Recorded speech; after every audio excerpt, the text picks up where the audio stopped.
Matin, Dimitri Pavlenko. L'édito politique, bonjour Nicolas Bétou. Bonjour Dimitri. Alors après le remaniement et le Conseil des ministres, hier, Elisabeth Borne peut maintenant faire sa déclaration de politique générale devant l'Assemblée nationale demain, mais il n'y aura pas de vote de confiance. Voilà, et c'est la preuve que l'opération remaniement est un coup pour rien. La preuve qu'Emmanuel Macron a échoué à trouver une majorité absolue en soutien de son action. Le remaniement avait en fait plusieurs objectifs. Le premier, c'était de clore la période de flottement qui a caractérisé les 10 semaines qui se sont écoulées depuis la réélection d'Emmanuel Macron et les législatives ratées. Bon, ça y est, le nouvel gouvernement est au complet, au grand complet, même avec ses 42 membres.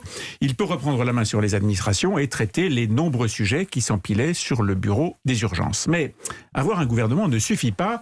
Encore faut-il qu'il soit capable d'agir et de trouver un espace pour cela. C'était le deuxième objectif, changer la donne politique et sortir du blocage dû à l'absence de majorité absolue. Et là, ça coince. Alors il y a pourtant beaucoup de nouvelles figures qui entrent au gouvernement. Oui, mais tous ces recrutements ne permettent pas de répondre à l'impératif numéro 1 du chef de l'État, renforcer sa base politique. L'élargissement espéré a fait un flop. Aucun parti politique n'a accepté de rejoindre le groupe majoritaire, c'est-à-dire l'alliance de la République en marche, du MoDem et du parti Horizon d'Édouard Philippe. Aucun micro-parti, aucun courant, aucune tendance, aucune faction, rien. Rien donc, disais-je, j'en perds la voix. Il y a bien eu des ralliements individuels, mais outre qu'on sait maintenant que débaucher une personne ne change absolument rien au vote de ses anciens amis, il faut bien reconnaître que ces ralliements sont politiquement de peu de poids. Ils sont tous le fait de maires ou d'élus locaux qui étaient déjà recensés comme proches de la Macronie.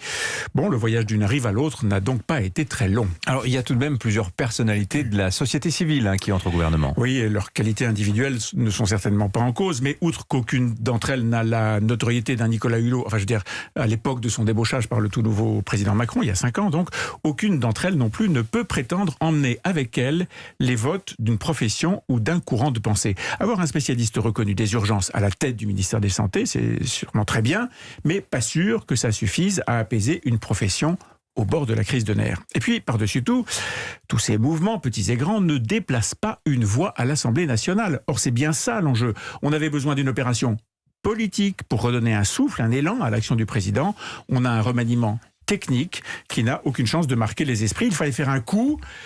À l'inverse, on a connu un des pires scénarios de divulgation des noms des ministres. Alors comment ça, un des pires scénarios ? Eh ben oui, dès hier matin, un ministre annonçait lui-même qu'il allait être reconduit. Et puis ça a été une course au scoop. Chaque radio, chaque télévision, chaque site internet rivalisant de révélations sur les noms, les portefeuilles des nouveaux venus. Tout ça s'est conclu par un simple communiqué de l'Élysée pour confirmer ce qu'on savait déjà et pour mettre fin aux rumeurs. Résultat, zéro solennité, zéro événement, zéro chance de créer un effet, de frapper un coup pour donner ou même redonner du souffle au quinquennat. Alors, le nouveau gouvernement, en tout cas, est déjà au travail, Oui. avec une réunion cet après-midi sur le projet de loi pouvoir d'achat qui doit passer jeudi en Conseil des ministres. Ben oui, il faut bien rattraper le temps perdu et c'est très bien. Mais peut-être l'avez-vous remarqué, cette réunion des ministres concernés par le sujet pouvoir d'achat se tiendra à l'Élysée, autour du chef de l'État. Alors bien sûr, la première ministre sera là, mais elle ne sera pas en première ligne. Bon, pas de vote de confiance, pas de levier direct sur un des sujets les plus brûlants de l'actualité, le pouvoir d'achat.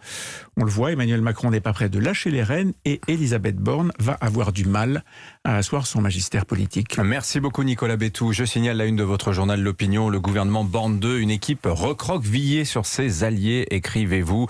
Alors ce nouveau gouvernement, ses lignes de force et faiblesses, revue de détail à 8h40 avec nos éditorialistes.